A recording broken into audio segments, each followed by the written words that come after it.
The Special Prosecutor Martin Amidu has served notice he may sue the Attorney General and some heads of state institutions allegedly frustrating his work.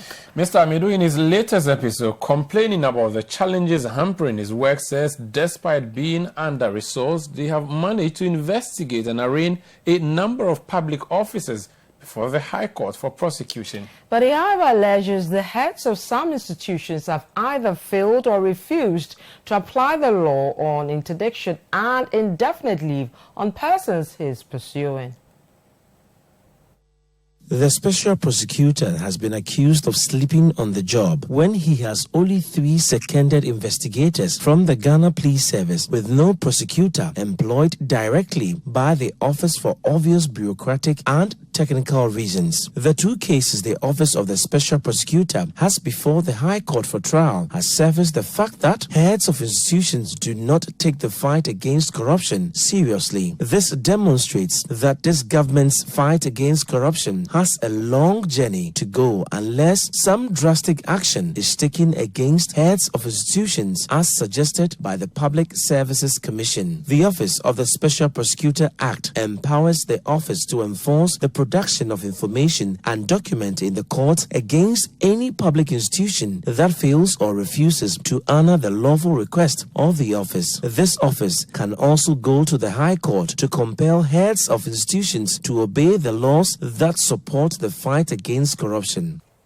Let's still stay with this story because although he may have genuine concerns about the challenges his office faces, members of the public don't seem to be interested in the excuses and simply want results. Now, some Ghanaians on the streets of Accra have been speaking to City News. For Martin Amidu himself, honestly speaking, he was really hyped. We thought he was coming to do something great, something unexpected, like to bring all the corrupt parliamentarians out and all that. But then, honestly speaking, I really don't see anything. Maybe he's working, but then, for me personally, honestly, I don't see anything. Amnesty International has petitioned the Commission on Human Rights and Administrative Justice, CHRAJ, to institute a full-scale investigation into circumstances that led to Gregory Afoko's inability to enjoy his bail granted by a High Court. The petition also wants CHRAJ to determine whether Afoko's rights to bail have been violated and make such recommendations as to the compensations appropriate to such individuals for violations against them. Now, yesterday, a High Court in Accra reviewed the bail granted to Gregory Afoko, who is standing trial for the murder of former NPP Upper East Regional Chairman Adam Mahama. 44 out of the 78 drivers who were arrested by the police on Monday for various road traffic offences have been fined between 240 Ghana cedis and 1,000 Ghana cedis by the Abeka Magistrate Court. Now, the drivers are part of several culprits who were arrested on the Tetegu stretch on the Malam-Kaswa Highway and Amansaman on the Accra-Kumasi Highway as part of City TV's War Against Indiscipline campaign. Now, the multiple operations which took place on Monday were conducted at Dodowa, Amasaman and Tetegu, all in the Greater Accra region. City News' Kojo Ajiman and Na Adole Mofat were in court. This court will be hearing the cases of almost 78 drivers who were arrested on Monday. 38 of them were arrested on the Tetegu stretch on the Malam-Kaswa Highway. As early as 6:45 a.m., a dozen of drivers were arrested with their vehicles impounded. Minutes later, the numbers started increasing. Their offenses include driving on the shoulders of the road and driving without licenses. Kweku fell for both offenses. He was fined 1,200 cedis and he will spend 6 months in jail if he fails to pay.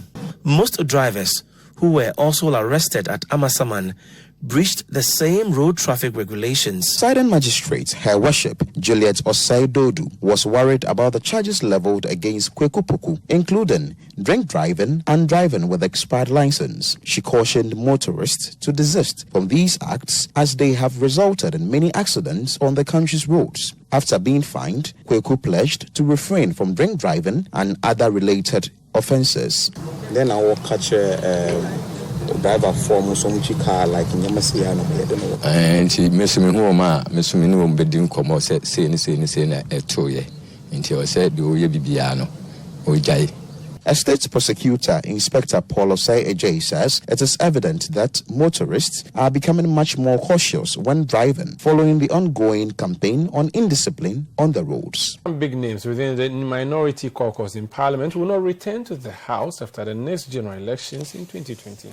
Now, the likes of the Deputy Speaker of Parliament, Bagbin, who is the longest-serving Member of Parliament at present, and Inusah, among others, failed to pick up forms at the close of nominations on Friday, July 12, to contest for the NDC Parliamentary primaries. City News' co-judgment takes a look at some of the twists and turns to be expected in the intra-party polls coming up.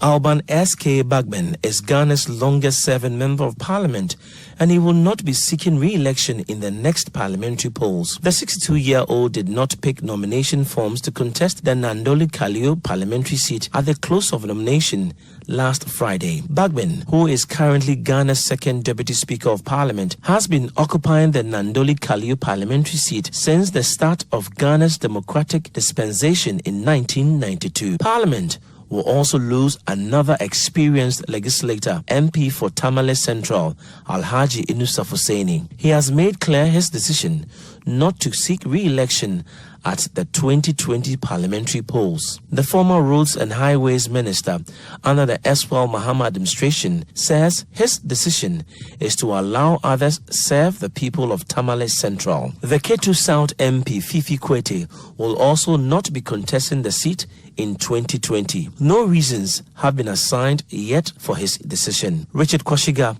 the young MP for Keta, who has done only 2 terms, also says he will be bowing out to make way for others. This means Parliament will be losing some experienced legislators in the 8th Parliament of the 4th Republic. This is a worry for Majority Leader and other MPs. Now, the troubles brewing among members of the National Democratic Congress NDC in the Aswase constituency seem unending as a faction backing a prospective aspirant is accusing executives of the party of bias in the filing of nominations. The group, which largely comprises members of the concerned NDC youth in Aswase constituency, say both regional and constituency executives of the party are creating divisions among members by preventing an aspirant from contesting the sitting member of parliament for the area. The development is creating some tension in the constituency, and the group is calling on the national executives to intervene in the matter.